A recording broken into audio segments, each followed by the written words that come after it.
The storm at midnight.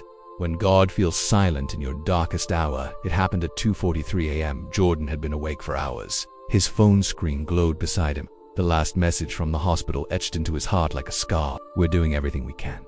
Pray he had for days. For his mother, unconscious from a stroke. For his job, gone with the layoffs. For his marriage, cracking under the pressure. He sat in the dark, staring at the ceiling, and whispered, "Where are you, God? I don't hear anything." It wasn't anger. It was exhaustion. It's not just George. We've all had those midnight moments. The scam that came back positive. The child who doesn't come home. The call that ends in silence. The world that keeps spinning while your life stands still. And in those dark hours, we often feel one thing most clearly: God's silence. If you're real, speak. If you care, show up. But what if he already has? In Mark 4, Jesus and his disciples are crossing the sea. A sudden storm breaks. Water pours into the boat. Wind howls. Panic sets in. And Jesus, he's asleep. Can you imagine the betrayal they must have felt? "Teacher, don't you care that we're going to die?" He wakes up, speaks to the storm. "Peace, be still." And then, to them, "Why are you so afraid? Do you still have no faith?" It wasn't a rebuke. It was a reminder. Even when it felt like he wasn't there, he was.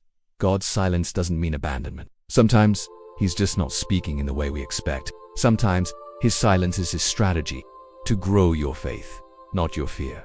To let you feel the weight of trust, not control. To remind you that presence doesn't always come with thunder. Even in the darkness, even when prayers feel unanswered, Jesus is in the boat. That's the promise. Not that storms won't come, but that you won't face them alone. Right now, wars rage in the background of headlines. Families are mourning invisible losses.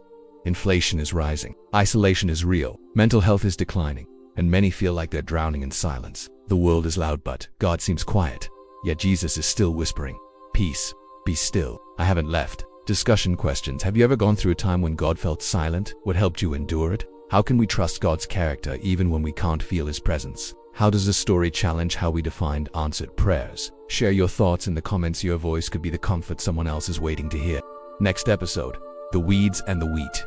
When God doesn't pull the problem yet, God allow bad things to grow right next to the good. What does it mean when we ask him to fix something now and he waits? In our next episode, we unpack this parable of patience, mystery, and divine timing.